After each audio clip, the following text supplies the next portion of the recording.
Altcoins just got a massive boost. We just had some key data come out earlier today that all but guarantees the Fed to cut rates later this month.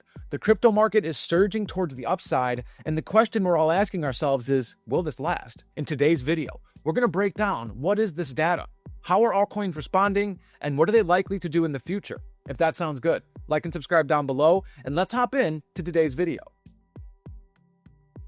Now, guys, the data we had come out today was the ADP jobs report. This is a private payroll company, and they share their data so that the Fed can have a good idea on how the labor market is doing.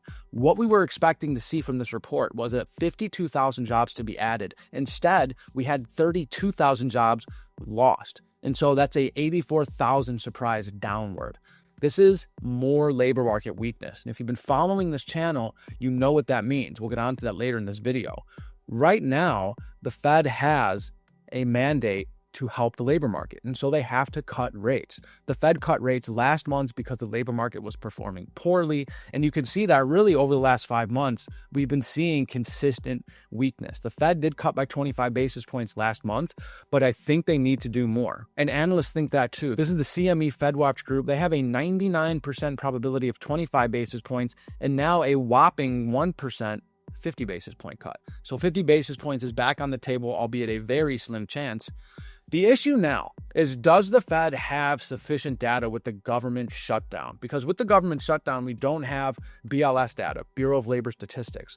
Typically, we'd have more BLS data on Friday, and the Fed would have an even better idea of how the labor market is doing. However, on account of today's weakness, that data would probably be revised downward. And so I got Michael McKee here from Bloomberg. He believes that the data would be revised downward. Have a listen to what he says on this. If we had these numbers and then we're getting non-farm payrolls on Friday, you'd see a lot of people maybe starting to change their forecasts for Friday and lower them, because this is not a good number. And we have seen ADP, as Lisa was saying, get a little bit closer to the overall numbers on a month-by-month release basis than the BLS until those revisions come in. And so what he's saying is that the ADP jobs report actually gives us a pretty fair indicator of what the BLS data would tell us before the revisions. So they put out the BLS data, then they revise it, and that data is pretty close to what the ADP data tells us. The question now is, does the Fed have enough data? So luckily for us, even if the government does stay shut down, the Fed has other pieces of labor market data they can look at.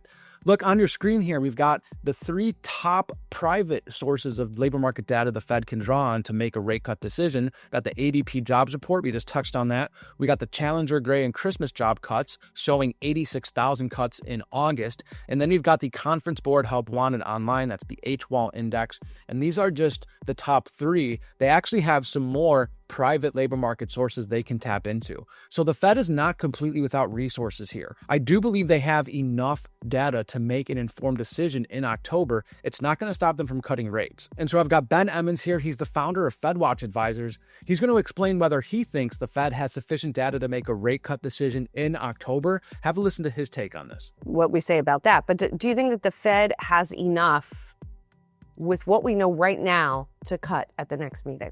So they use all private data to get a similar estimate as what non-farm payrolls would be. That's interesting, because I think if they have that data, they probably have enough to say we can make our decision well informed. And so his opinion is that the Fed does have enough data to make a decision well informed. This is good for us because it seems like rate cuts are definitely coming at the end of the month. And so now the burning question is, what does this mean for our bags? As we know, rate cuts are typically good for crypto and altcoins. And if we just have a quick look at CoinMarketCap, you can see we're looking at a sea of green, because markets are starting to price in this. They're starting to price in this 100% chance of a rate cut, which means that we are embarking on a rate cutting cycle. It's not just going to be one rate cut. And as I've said before on this channel, is that the Fed very rarely only does one cut. They typically do 2 to 3 cuts. And going into 2026, we may even see more before the end of Q2. And so I've got Peter Tuchman here. I really want you to hear what he has to say about what happens to markets after a rate cutting cycle starts, because I think you're going to like it. Check it out. So that's the overview. Now we just started an interest rate cutting cycle. Historically, when you do that and it lasts for over 12 months, historically there's a 80% chance of at least a 16% bullish move in the market over time. Now, ignoring the fact that this guy looks like Doc Brown, he actually is a famous stock trader on the New York Stock Exchange, and he knows what he's talking about. So a rate cutting cycle makes him very bullish, and it makes me very bullish as well. And so what I want to show you is a chart from Rob Paul and the gang over at Global Macro Investor. This shows you that as the central banks cut rates, as the Fed cuts rates, the ISM ticks higher. Now, if you've been on this channel, you know the ISM is how we measure what's called the business cycle. The business cycle is the expansion or the contraction of the economy. Right now, we're sitting at a 48, which is just below 50, which means we're in contraction. Above 50 means we're in expansion. And once we get above 50, we start to look very good. And rate cuts forecast the ISM going higher. It eases up financial conditions. And so what we can see is that as the ISM goes higher, we actually see ETH BTC go higher. Because as the economy accelerates, people feel better about their finances, they have more work, they have more jobs, they have more hours, and subsequently, they're making riskier investments. Right now, the ISM being below 50, I feel perfectly comfortable knowing that altcoins really haven't done their thing yet. We haven't seen an altcoin season because it's just not time. If this was up here for several months and you weren't seeing an altcoin season, I would come on this channel, I would tell you that I was concerned. But we're not. We're seeing the ISM, the business cycle, exactly where we would expect it to be for what we're seeing in markets. However, rate cuts going higher means that the ISM will eventually go higher. And what makes me even more bullish is that central banks around the world, 80%, are cutting rates over the last 6 months, and 76% of countries, economies around the world are in an expanding business cycle, an accelerating economy. They're just waiting on the big dog, the United States. They kind of play the tune and the rest of the world dances to it. Now that the Fed is cutting rates, now that the business cycle is getting ready to expand, we can start to see the fireworks happen. Altcoins are getting ready to explode. And so this is what I think is eventually going to happen. This is the total crypto market cap, a logarithmic progression trend. It sounds fancy, but really it's just showing us the trend rate of growth, which is this red line, and then the total market cap of the whole crypto space. This is the blue line, and it bounces above and below the trend rate of growth. This is kind of our guide to alt season right here, this red line. What happens typically during an alt season, during a business cycle expansion, is we break above this red line.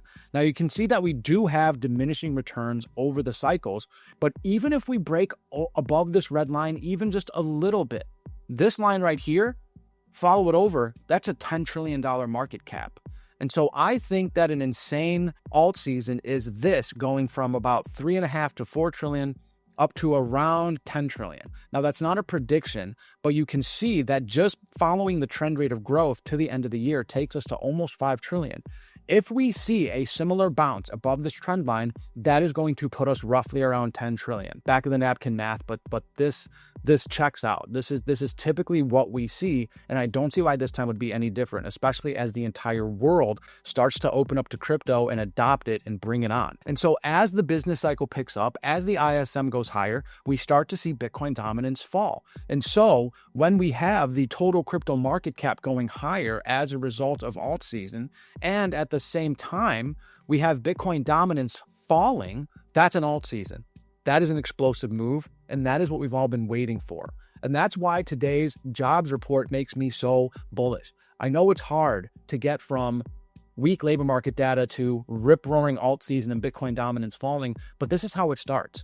This is the first domino that needs to fall. The Fed needs to start cutting rates. And as we see other developments and other catalysts, which I believe are still in front of us, take place, we're going to see the path to alt season become clearer and clearer. And if you want to stay up to date with those catalysts, stay up to date with the developments that make me incredibly bullish, you've got to be subscribed to this channel. Like and subscribe down below. Leave me a comment. Let me know if you've learned anything. As always, thank you for being here, and we'll see you in the next video.